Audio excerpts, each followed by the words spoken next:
Welcome to Medina. All right, for those who don't know me, my name is Miss D. I'm a certified welding educator, a certified welding inspector, a certified radiography interpreter, and I got a bunch of other things after it too. Okay, but we're here. We're here to talk about some of the basics that you guys need. What you say? All right, so I give you this nice, handy, dandy little piece of paper here. The first one we're talking about is different types of joints. Now, we know that there's two basic joints, a butt joint or a fillet. Okay, now, when we look, the lap joint, the T-joint are both fillets. If we look at the cross-section of them, they're a triangle. These are usually exterior welds. We're gonna add a piece of plate, and it's usually perpendicular to the plate, and that's how we're attaching it. Now, when we talk about a groove, they're actually usually on the same axis, which means we're gonna make a slot, we're gonna butt them end to end, or we're gonna make some sort of joint preparation for them to come together. So if we look at the butt joint, we kind of see that, right? So we can see that they change. So the most common joints are butt, lap, corner, T, and edge. Okay, so that's what I brought you here because I thought this was kind of a cool drawing that it kind of included everything, which is really important to remember. But a lot of people were having a really hard time wrapping their head around the different joint configurations. So what I did on the left-hand side was kind of show you guys what we're talking about. So when we say butt joint, we're actually talking about a square. They call it a square groove, and literally they are butted edge to edge. Okay. Butt joint, pretty simple, or a square groove. They mean the same thing. So then it comes to a bevel groove. This is a single bevel. When they say single bevel, it means only one of my plates is going to be beveled. Okay. So one plate is beveled, right? Or one plate has edge preparation. That's a single bevel. Now, if I have two that are beveled, what would be called?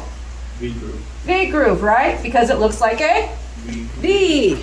Good. Okay, so now we're starting to see it. The one that gets everybody is the flare bevel and the flare V. When we make a symbol, it's gonna look just like the end of it, right? Flare, this gets tricky. So this on one side would be considered a single flare, a straight to a round. If I'm gonna do a flare V, going to be a round to a round. So it's starting to make sense now, huh?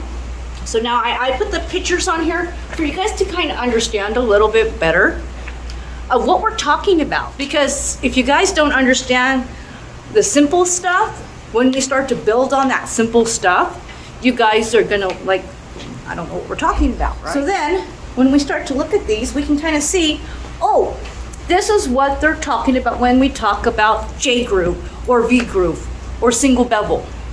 We understand what's being asked of us. And then we can also use our mind to think about, well, what would be some of the things that are necessary for me to have on a weld symbol to better make the weld, right? I need to know certain information, otherwise if I'm missing out, what's gonna happen? More than likely, I'm not gonna do what's needed of me.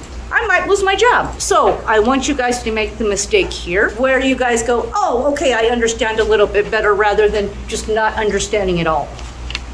Okay, so on that premise, we need to understand a couple of things a little bit better. Now, we've talked about this a bunch, but I want you guys to get this really good. Okay, so we're looking at the back page here, and we're gonna talk about the parts of a fillet weld. It looks like there's a bunch of shit going on, right? And you're like, oh crap, what did I get myself into? But what I really wanted to show you was both of these are fillet welds, yes? Now, what is the difference between A and B? Excellent, good. Now, This affects our overall joint design. When we see something like this on a plan, we need to understand that the engineer engineered this to have specific stresses, okay? Now when we look at A is a concave, right? And if we look at B, it's convex. Concave is not gonna have as much material, which means even though these are fillet welds, and these technically can be close to the same size, the concave weld will not be as strong as the concave, won't be as strong as the convex, because with that convex weld, we're able to put a little bit more material on. So we have a little bit more meat to it, so that there's a little bit more strength. But it is important for us to understand just a little bit better. Well, how do we measure a fillet weld? How is a fillet weld measured? By the what? The leg. The shortest leg. Okay, so what constitutes a leg? What makes a leg? How do I know what a leg is? Well, we need to back up a little bit. How do we determine the leg? Close. Okay, so we're gonna go from the root to the toe. The toe is where my weld metal meets my base material. So from the root to the toe is one leg. From the root to the toe is another leg. For all intents and purposes, anytime you make a fillet weld, it should be equal, okay? Unless otherwise specified, it should always be equal. Meaning, if I'm asking for a 1/2" fillet weld, I'm asking for a 1/2" tall and a 1/2" wide, okay? That's extremely important to remember, and then we're gonna measure it by the shortest leg. So if an inspector comes and he sees that, oh shoot, you know what? I'm asking for a 1/2" weld, but it's a little low. Is it within limits? Close to tolerance. Is it within that limit? I asked for a 1/2" weld. No, this doesn't equal a 1/2" because I know where my 1/2" is supposed to be at. So they're measuring from the shortest leg. So as the inspector, I'm gonna say, hey buddy, you know what?